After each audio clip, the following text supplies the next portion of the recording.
Good afternoon, everyone. Bonjour à tous. I would like to call this public meeting of the Ottawa Police Service Board's Policy and Governance Committee to order for July 7, 2025. First, I'd like to recognize that Ottawa is located on unceded territory of the Algonquin Anishinaabe host nation. The peoples of the Algonquin Anishinaabe Nation have lived on this territory for millennia. Their culture and presence have nurtured and continue to nurture this land. The Ottawa Police Service Board honors the peoples and the land of the Algonquin Anishinaabe Nation. Today, Ottawa is home to approximately 40,000 First Nations, Inuit, and Métis people. Ottawa's Indigenous community is diverse, representing many nations, languages, and customs.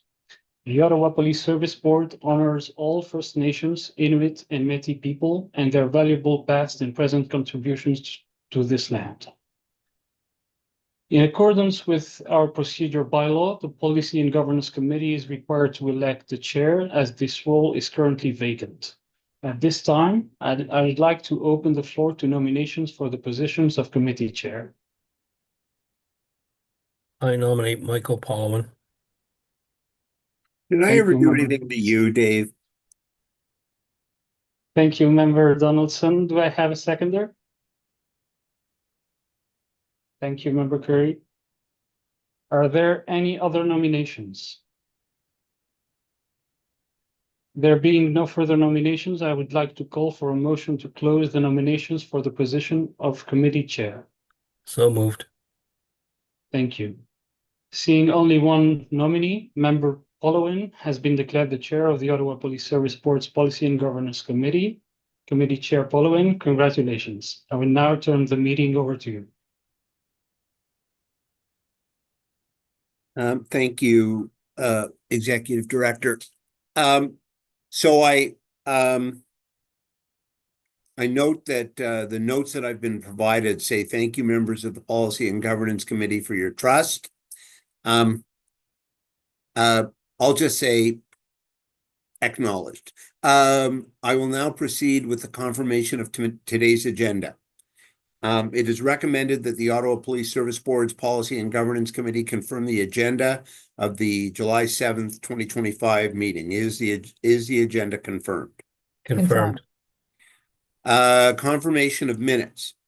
It is recommended that the Ottawa Police Service Board's Policy and Governance Committee confirm minutes number 21 of the 8th of May, 2025 meeting. Are the minutes confirmed? Confirmed. Declarations of interest. Are there any declarations of interest? Seeing none, we'll move to the first item, the CSPA update, paid duty presentation. Chief, I believe that there's a presentation, so I'll pass it over to you and your team. Thank you, Chair Pollan. Yes, we do have Acting Inspector John Sfob being led in, and I'm not sure Acting Deputy Chief Rob Drummond, who is in for Paul Burnett, should also be online. This is sort of in his field there. If we can let him in, I would appreciate that. There he is. Okay, very good. There's John there. Okay, so the topic of the day is paid duties. And I think most of the board members are, at least at a very high level, very aware of kind of the paid duty topic. Obviously, we have some contractual paid duties. We have paid duties that pop up as one-offs throughout the year for a parade, for a community event, for whatever it might be.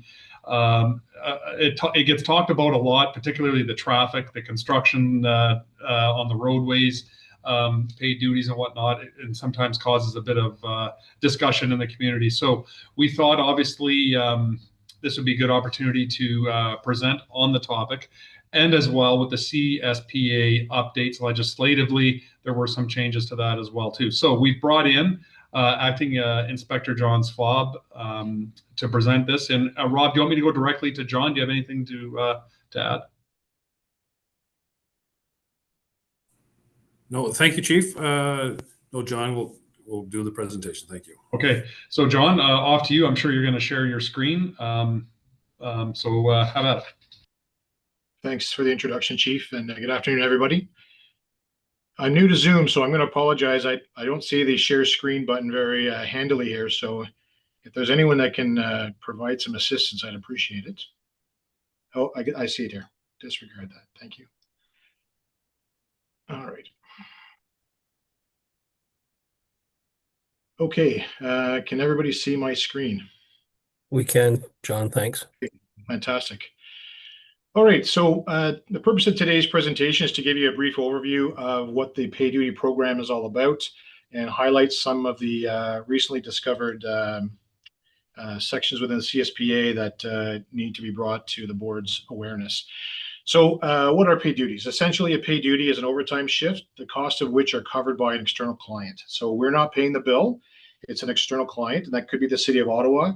It could be the Ottawa Senators. It could be Blues Fest. Any number of external organizations can hire pay duty officers to provide policing services for their event. 70% of those paid duties are traffic related.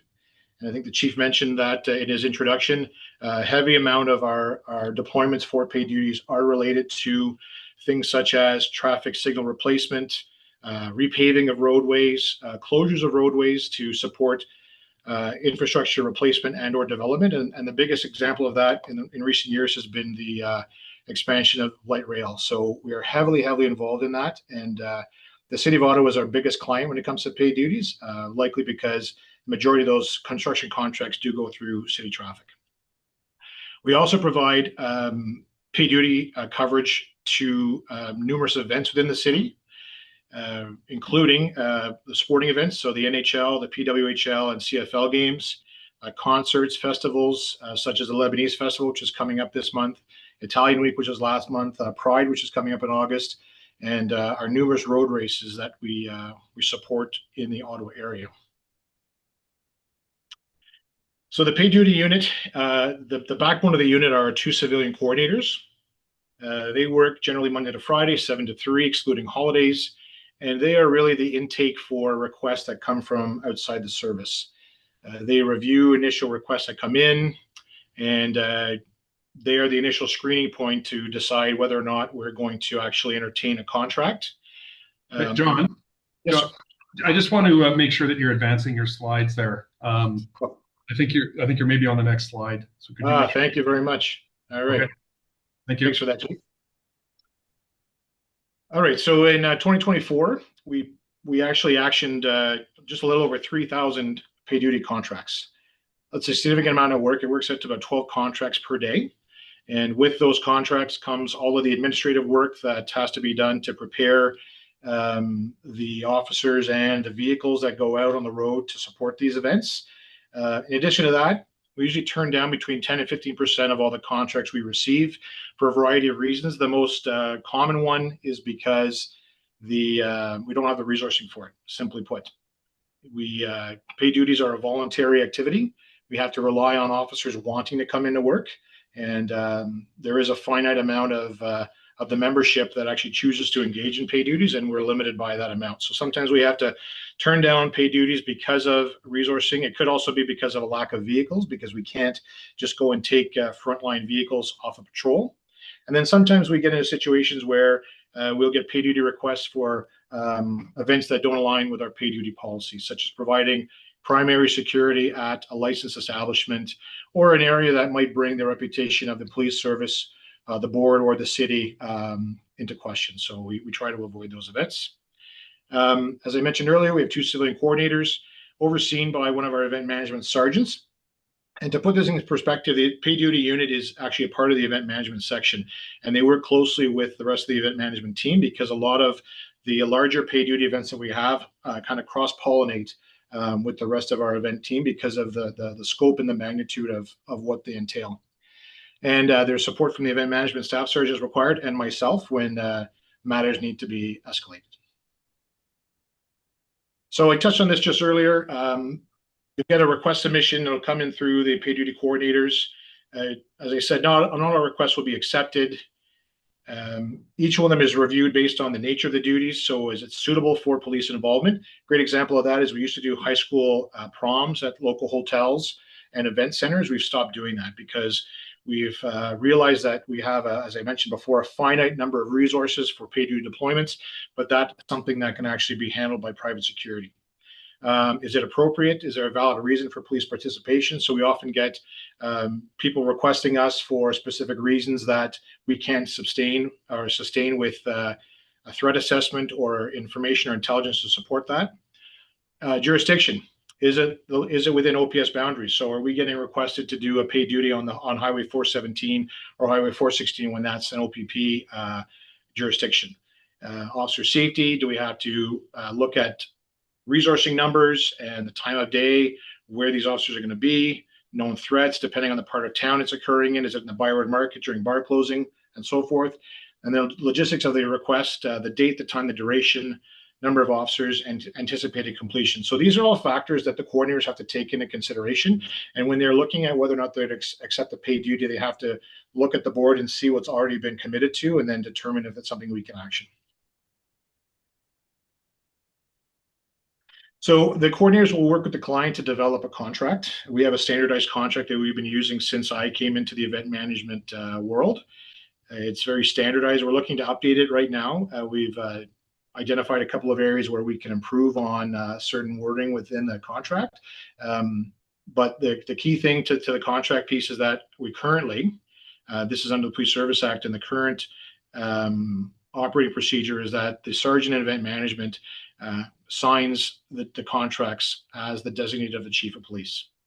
That's our current process. Once a contract's been accepted, the paid duty coordinators will post that assignment to our paid duty system, which is held on our intranet system. And then officers can apply to that event, assuming that they're available, they're not working. And then the system automatically looks at amount of hours worked and seniority to determine who is going to be the next person to be awarded that paid duty. So we do our best to make sure it's an equitable distribution of the overtime. So as I mentioned under the PSA, there were some different, obviously some different wordings, and under the new CSPA, paid duties were considered an exception to the secondary activities regulation under Section 49 sub 2. Under the CSPA now, they've changed the wording, and this is something that we flagged for your attention, that specifically now that last line, if you'll see in the bottom of the slide, boards are authorized to enter into agreements with event organizers. So there isn't anything in the CSPA that states that the board is able to delegate that authority to the chief, and that the chief's able to delegate that to the event management section, the paid duty unit, to complete that tasking. So obviously a bit of a concern that we are not abiding by the new CSPA. We've reached out to a number of our comparables throughout the province, and we found a 50-50 response from what we were getting. Half of them either didn't realize that there was this new provision under the CSPA, and we're going to be working as we are to try to figure out a solution. And the other half knew about it, and we're just going to continue operating as the status quo until they were told otherwise by the Inspector of Policing.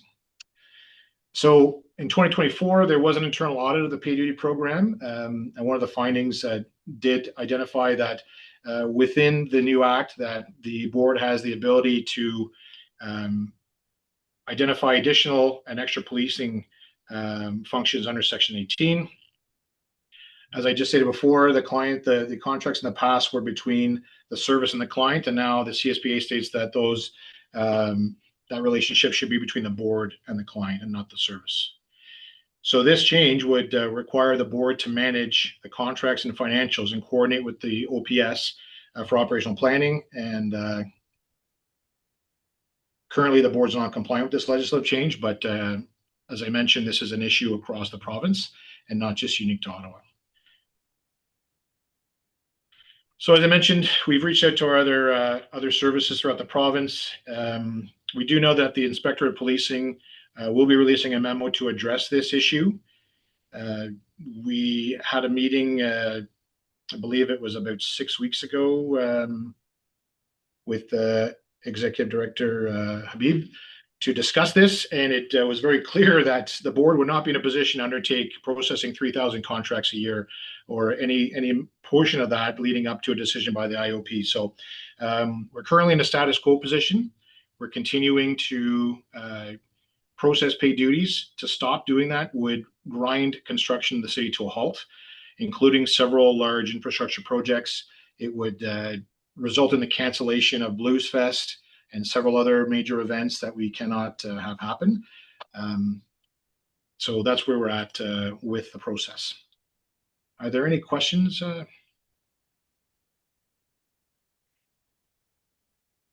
Councillor Curry, Member Curry. I think Member Donaldson has his hand up first. Oh, I saw them both come up at the same time. Sorry. Member Donaldson. Thank you, Inspector Fob.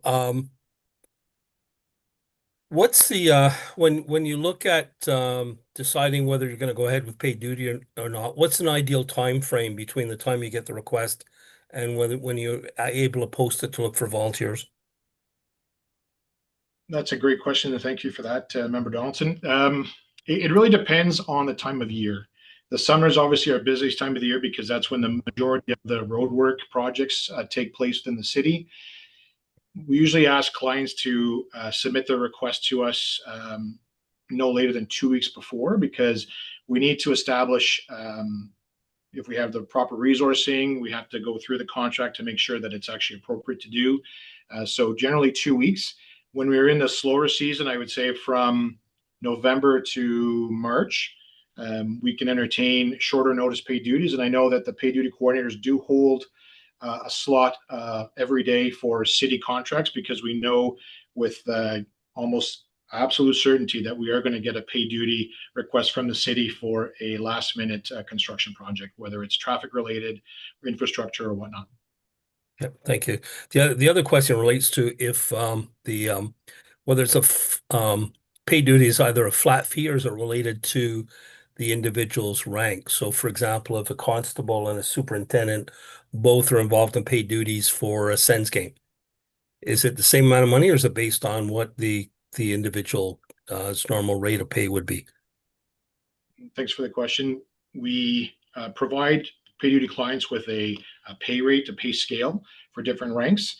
And to your question about a Senators game as an example, we will staff that event with a staff sergeant, 3 sergeants or 4 sergeants, depending on the opponent. We always up staff for Montreal and Toronto games because of the swell in attendance.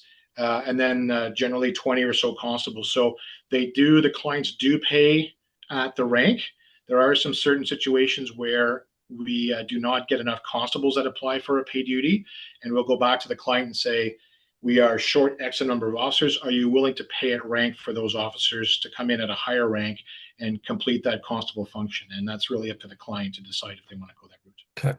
The only other thing, Inspector, was that at the most recent Zone 2 meeting of the Ontario Association of Police Boards, the indication for the IOP is that the memo will clarify exactly what the board involvement will be in paid duty. So more to follow.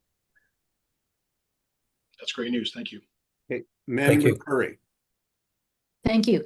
I'm not sure, maybe this is just a question for DC Bell, or the chief, but we had this conversation a number of years ago about the true costs of paid duty, right? So there's like what say if it's the Ottawa Senators, right? They pay for the officers that are there, but there is administration costs. Do they actually cover it? I know a lot of not-for-profits, the administration costs that they get in general help other things as well. So it's actually a benefit there because the admin is sort of flexible, how you can spend the administration version of those charges. And then the other is the indirect costs, where we have officers that are exhausted because they're working so many hours, and then potentially, not able to work their regular shift or are not at their full potential. So I'm just wondering if somebody has a comment on any of what I've just asked. Thank you, Member Curry. There isn't an administrative charge that is attached to every paid duty. Inspector Fob, can you, or maybe I know with Steve, you might know that as well too. I think it's 15%, depending on what it is, like a Canada Day versus a parade. Can you give me that number, or give Member Curry that number? I can speak to that unless the DC wants to go ahead. Yeah. So we do charge an admin fee on top of the hourly rate. So for example, if the hourly rate for a constable was $75 an hour, that would be somewhere around 86 to $87 an hour. And they calculate that rate based on the overhead that goes into supporting the deployment. So it's not just the two coordinators and the sergeant that we take into account, but finance has actually just completed a new overhead analysis for us so that we can provide a better updated rate for the board to consider. But it's generally in the vicinity of 25 to 30%. Okay, thanks for that. Because I mean, at the city, we're always looking at what is cost recovery, right? And is cost recovery really cost recovery? And that's sort of what I'm getting at. You know, in the end, is this not really costing us to have paid duty if we're not charging enough? And then, of course, the other indirect costs is what I was getting at as well. Like overall, is it actually, I know we have to do this. And well, I shouldn't say that. I know somebody has to do this job.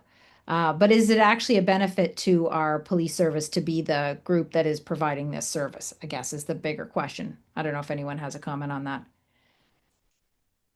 You know, I think it's a debatable question in terms. There's such a wide spectrum of duties that we do. Do we have to do all of them or not? Some of them are legislative. Some of them are contractual. Like with the Sens, like, you know, there's not a major sporting team, I don't think, in North America that doesn't have a police involvement at all these different games. You know, the one I know, of course, is the traffic one, which is one that is, people, I think, see police officers sitting often not doing much at these scenes, but legislatively we need to be there. But the CSPA has allowed some, with some changes where we can now move to potentially some special constables. And of course, there's an initiative to where that's going to occur to relieve our members of that duty. I'll just go back to another point in regards to the administrative charge. Legislatively, we can't make a profit, and I know that wasn't your question. Can we make money out of this? But certainly breaking even on the deal. I think the administrative charges definitely assist us. Obviously, when it comes to our vehicles and kilometer rate and using gas and whatnot, it'd be too cumbersome to track we could have 50 cars that go out on an event and to track all the gas and kilometers. So it's just included in the administrative charge, so we can cover it off.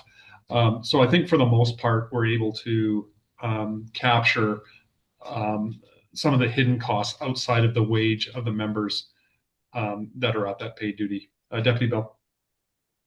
Yeah, so and I can add to that in terms of the cost recovery. On a yearly basis, we do budget for it. It's included in our budget.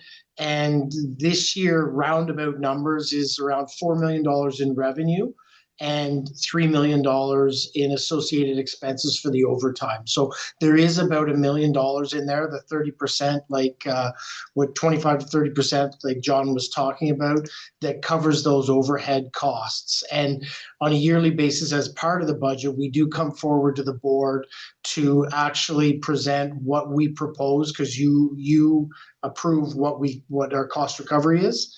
We'll come forward with those new numbers to be approved as part of the budget process. In terms of the CSPA, like the chief indicated, John talked about a lot of the city contracts that exist. I know the city's just started to engage in their work to make sure that they can, through their traffic services, grab a pool or create a pool of people that have special constable designations to be able to manage those city contracts. So that won't be at a cost or a revenue to us moving ahead. Okay. Yeah, and I will wait for that. Two other quick questions. I know that one took a long time, but my other two quickly. Does anybody understand what the rationale was from the inspector of policing to make it the board? I mean, this memo's coming out. I hear you, Member Donaldson. That's great. But has there been any messaging around what the rationale would be for it to now come to the board as a responsibility? Because I can't imagine it was an error.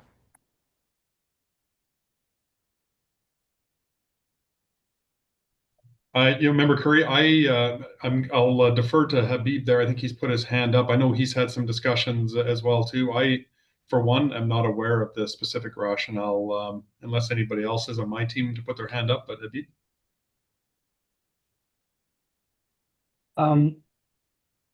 The Inspector General isn't really responsible directly for this. He and his team have emphasized the requirement, but it's comes from the CSPA, the version from 2019. But it seems that based on recent discussions with the IOP, they are acknowledging that implementing this requirement would be extremely burdensome on some boards like Ottawa that have an extensive amount of paid duty. So we're waiting for the memo to come out that will clarify more formally the Inspector General's position on the interpretation of Section 18. And at the same time, we have started engaging with partners and our association, the Ontario Association of Police Service Boards, to prepare for any necessary advocacy for legislative changes or regulatory changes to ease this burden and make sure that we are compliant without paralyzing the board through the processing of paid duty. Member Curry, don't be so sure that it wasn't a mistake. As someone who spends his every waking hour with legislation, it just might have been. All right, thank you. Let's hope DC Bell, I think, has a comment, and I don't know if the chair has a comment on that, but. Yeah, and I think part of it might come from the fact that paid duty and administration of it across the province was just absolutely a dog's breakfast. Some places, the officers used to, up until very recently, get paid cash on the scene for doing a paid duty, whereas others had very different systems like us where we collected and pay and remove taxes. So I think part of the genesis of it was just to create a level playing field and a standard across the province and how these contracts are administered. Okay, good to know. I'll stop talking. I really hope that it's something that we simply just have to approve at the end of the year, or oversee a process or something that might be less cumbersome. Anyway, thanks. Chair Fakirani, are you wanting to chime in on this subject, or is this something different? I had something different, but I will chime in on this one as well, if you allow. I agree with Deputy Chief Bell. I think there was a requirement for consistency across Ontario. And I recall that the police service boards, the oversight function, and the fact that we're the employer puts a greater onus on ensuring that consistency. And so I think that's why the legislation is what it is currently. And now it's the operational part that's difficult. So I do have questions related to the operational part, and Chair Paulo, and I'll go to that after my turn. Member Carr? Yeah, I just have a few questions just on some of the more specific pieces that were addressed. So when we're, with respect to the rate that we pay on paid duty, because these officers have already worked a full-time week, when the rate is paid, for example, by the city, which pays the bulk of it, are we already paying at a overtime rate, or do we pay at a flat cost of the regular salary? Do you know what I mean? Because these officers, having worked a full week, would be working on overtime. So do we pay an overtime rate as a flat rate? Do you understand my question? It's a bit convoluted, but I know what I'm trying to say. Yes, thanks for the question. We do pay overtime. It's at time and a half. And for those members, those constables that are not yet at a first-class constable level, they are paid as a first-class constable. We only ask the clients to pay one level of constable rate, and that's a first class. So there is a bit of an incentive for those junior members to apply to these paid duties, as they do get that first class rate. Okay, perfect. So I know that the city, and I think DC Bell talked about, the city's in discussion about what it could potentially look like with a paid duty program. But last year in 2024, I think March or April, there was an announcement by the OPS that under the CSPA, we would have special constable program. And the first piece of that would be apprehension under the Mental Health Act, waiting in hospitals, that sort of thing. But the second piece in that announcement was specifically about traffic control. I know we just graduated a class of special constables, so we probably don't have them in place yet, but is that something we're planning to do, is actually have those special constables on traffic control? And in that case, they would be paid that as part of their duty, part of their regular full-time week and not as overtime. Do I have that correct? Debbie, do you want me to answer that? Sure, you can. Okay, so I can tell you that we've already started using special constables for traffic duty. Most recently, we had them deployed on Canada Day to support some of our static traffic posts. It is still a paid duty, though, for those members to apply to. The issue we have with traffic management is the majority of those jobs usually take place during the week, when the bulk of our current special constable complement is actually at work at the courthouse. That's where our biggest group of specials works out of. So it's very difficult for us to get them to engage on those types of duties when they're already currently at work. That being said, we have posted for the Ironman paid duty, and the uptake with our specials has been minimal. We're doing everything we can to encourage people to apply, but at the end of the day, a paid duty is a voluntary assignment. But wherever we have been able to leverage them in larger deployments, we have. Okay, thank you. And then just in terms of, like, I know for traffic, obviously it's legislation under the HTA that you have to have a police officer there, a sworn officer there, or now it's a special constable. But what are the, because these officers can't actually enforce the law as part of paid duty, like while they're on duty, I believe I understand that correctly, right? Like, why is it that, what is the legislation that makes a hockey game require an officer? What is, the legislation that the Sens game or the PWHL charge have to have police officers and not private security, or same thing with Blues Fest, right? Because I would imagine for Blues Fest, you've got some paid duty, but then you have some officers just doing their duties, performing Blues Fest. So what is that enabling legislation? To my knowledge, it's contractual. It's not legislative for those sporting events. So the NHL has certain expectations they have for all of their clubs. The same thing with the other leagues that are involved. Some festivals, for them to be able to get insurance for their event, they do require proof of a contract with the police of jurisdiction. So those are some of the main reasons why those services are provided there. And if you think about a large event like a Sens game or a Red Blacks game, if you had to wait for police to arrive, it could potentially, the situation could escalate. Having us there at the time allows for a timely response to an issue that requires police involvement. But I could tell you at an Ottawa Senators game, the first line of defense, so to speak, is their Canadian Tire Center security. They handle about 80% of the disturbances within the building. It's only for those that kind of become more significant that they do request police response. And then we're also tasked with doing a lot of the traffic control on the roadways around the arena as well. That's part of the reason why we're there. But to your one of your first points, paid duty officers, while they're engaged in paid duties, still are on duty and are still at the command of the chief of police. So if something was to happen, and let's say I was at the intersection of Greenbank and Hunt Club directing traffic with another officer, and an accident occurred, I would then go and take care of that accident until patrol could attend. So it's not as though they're not available to perform regular police duties. It's that their focus is on what they're contracted for, but they're also there to assist as required by regulation as well.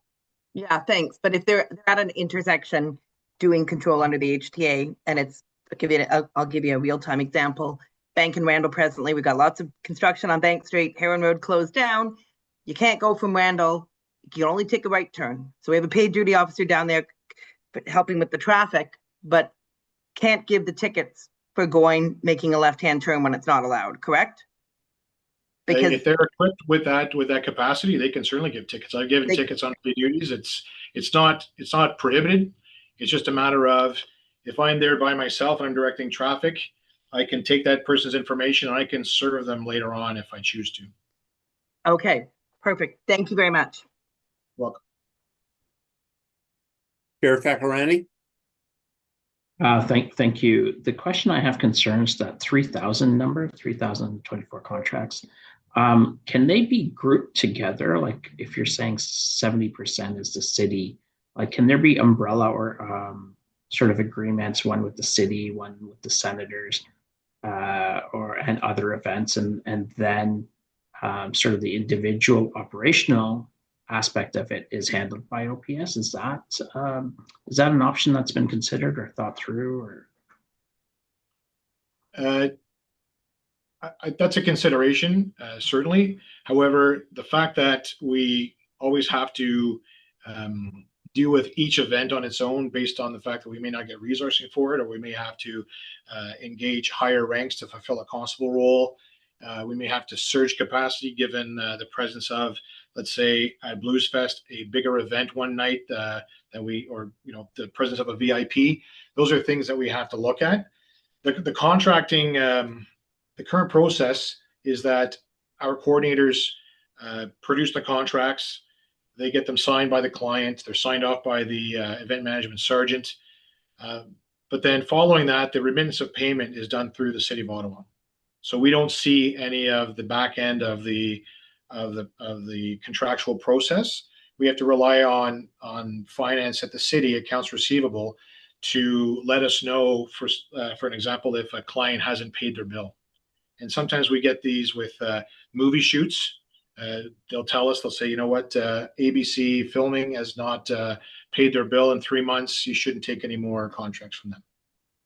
But to your question about grouping them together, some of the specifics that are required within that each contract may make that a bit of a challenge. Yeah, and sort of the way I was envisioning it is maybe like an umbrella contract. You can have one umbrella contract with the Ottawa Senators, with Blues Fest, and then on an individual basis or on an individual game basis, that's worked out between OPS and the center, like with the other party.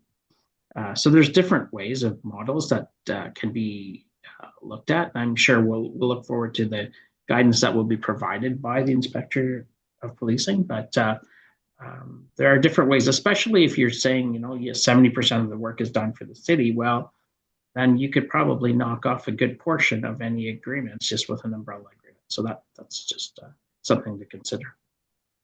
I can clarify that the Ottawa Senators is one contract, and we bill them after each game, depending on what the deployment was. And for Blues Fest, it's one contract.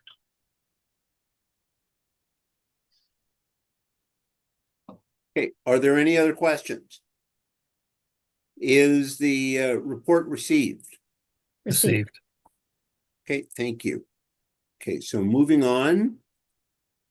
All right, we are at item 5.2, bylaw to amend procedure bylaw number 3 of 2014, inquiries and motions for follow-up. There's a report from the executive director.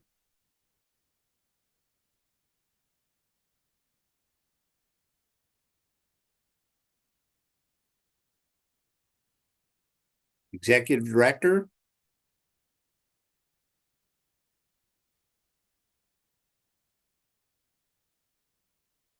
Oh, there he is. Sorry, Chair. I couldn't hear you. I was having sound issues. Could you repeat your question? So the next item is 5.2, bylaw to amend procedure bylaw number 3 of 2014, inquiries and motions for follow-up, and your report. Would you like an overview? Would the members of the committee like an overview? I don't think so. We read it. Okay. Are there any questions or comments on the report?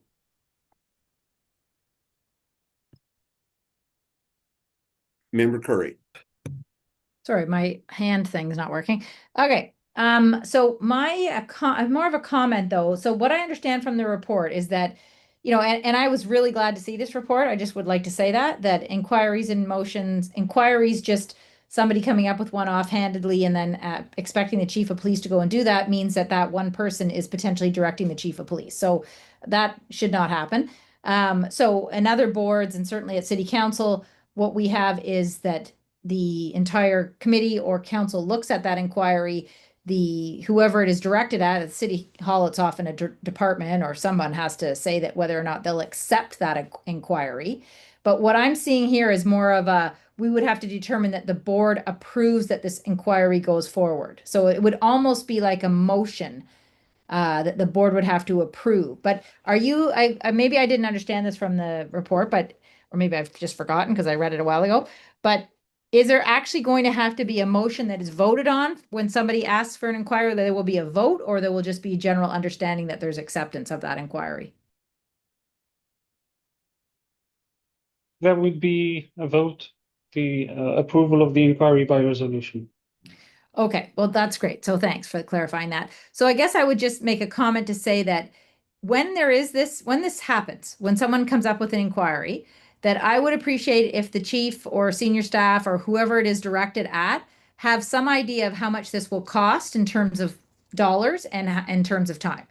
Because it's one of the criticisms. Member Curry, do you mean the answering of the inquiry? Yeah, exactly. So, you know, if I say, well, I'd like to know exactly how many people were jaywalkers this year, and I'd like to put an inquiry in, then I'd like for somebody to say, yeah, that will take us about 4 seconds because we can just run it through the system, as opposed to this will take, you know, many hours, potentially, you know, a thorough investigation through many systems, consultations with many officers. I would like to hear how much time and energy and effort and potential dollars would have to go into answering that inquiry. Because as I was going to say, that frustrates me at city council, that is often not done. I've seen it many, many times where staff will say, sure, and we have no idea how much time it actually takes to answer that inquiry. So I would appreciate that. That's my general comment. Member Donaldson. Just got a question regarding clarifying the time frame. And I agree with Member Curry. I'm completely in favor with proceeding with this. But if I, as a board member, have decided there's an inquiry I want to bring forward, I notify the board office, the other members of the board are contacted, and then it's approved by resolution at the next available meeting, and then it comes forward the meeting after as an inquiry? Or is it the expectation that the inquiry would be approved under board business and then directed to the chief at that meeting? I think that depends on the answer to the question that Member Curry has posed. So, Executive Director, when do we get the agenda and reports?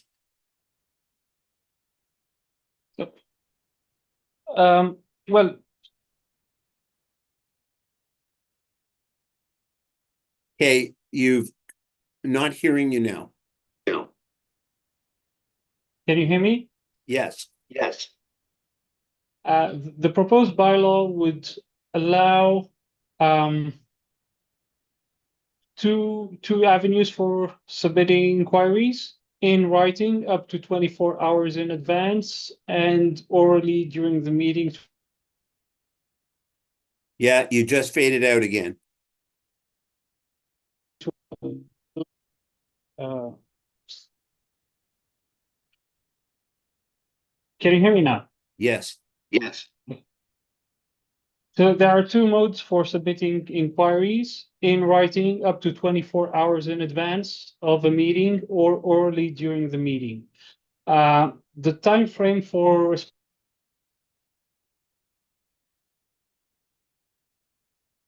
You faded again. You faded again.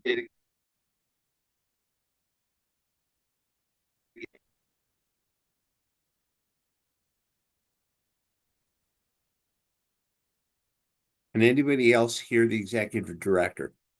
No.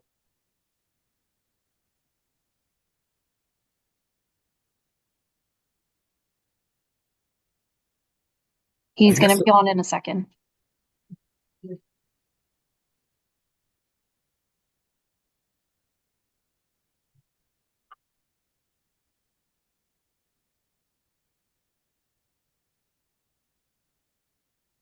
Switch computers. Can you hear me now? Yes. So there are two modes for submitting inquiries. It's either in writing up to 24 hours in advance of, or orally during the meeting. Will allow for flexibility as to change development. As for the time frame for responding to inquiries, the bylaw introduced the option for the board to determine a time frame after the inquiry is approved, and this time frame should be identified in consultation with the chief. And if the chief at a subsequent meeting can also propose a revision to the time frame depending on required.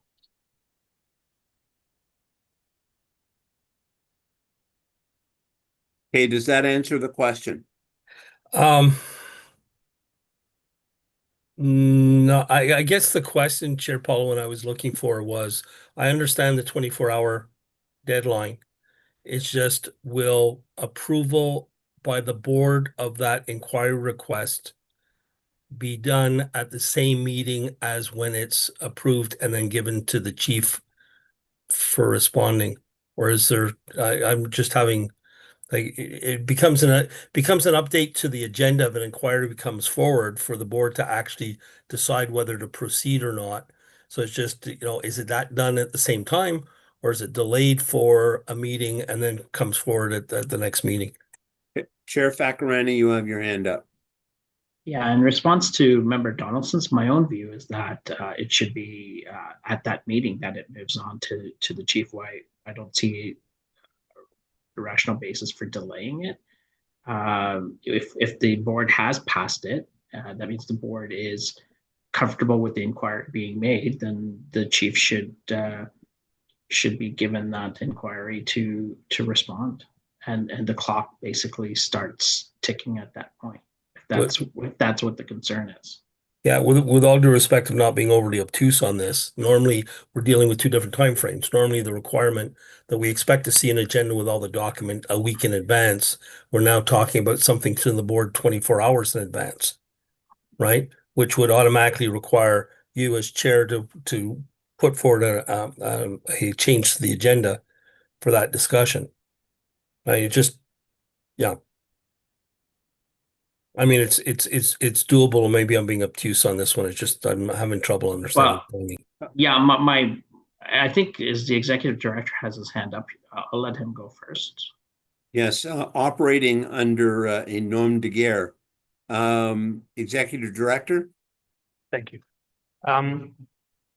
I've had discussions with the Inspectorate of Policing regarding the interpretation of the requirement to publish the agenda 7 days in advance, and in their view, this does not include inquiries, and there are no obstacles, at least from a compliance perspective, to producing inquiries after that, after the publication of the agenda or even on the fly meeting.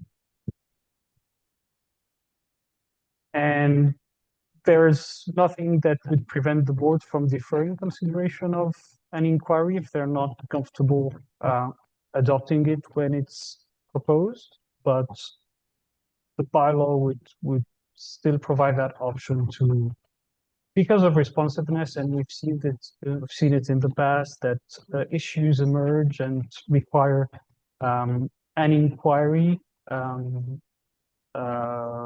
that's time sensitive. So the board would still have the option to approve sort of last minute inquiries if that's what the board wants.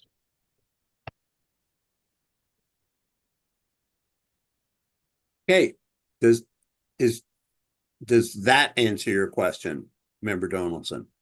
It does. Thank you all. Okay. Are there any other questions or comments? Okay, seeing none. Just a minute. It is recommended the Ottawa Police Service Board's Policy and Governance Committee recommend that the Ottawa Police Service Board adopt the proposed amendment to Section 28 of the procedure bylaw as set out in the attached draft. Is the item carried? Carried. Okay, thank you. Roadmap for the modernization of the major events policy framework. Executive Director's report. Would you like to make any further comments on the report that you've provided to us, Executive Director? Sorry again, can you say that again? Do you have any further comments on the report? No, but I'm happy to answer any questions. Are there questions from the committee members? Member Curry. Yeah, thank you. I was glad to see this as well. I think that this is a good process. I'm glad to see that, the Auditor General's report, we are getting to some of those recommendations. I thought it was generally all very good. I did want to ask about, and I see this in every document. When we put things in a document like the community will be consulted, and believe me, I read it through carefully to see that it says residents and it says, various groups or whatever. But when we say community, what do we actually mean by the community will be consulted? What is the community?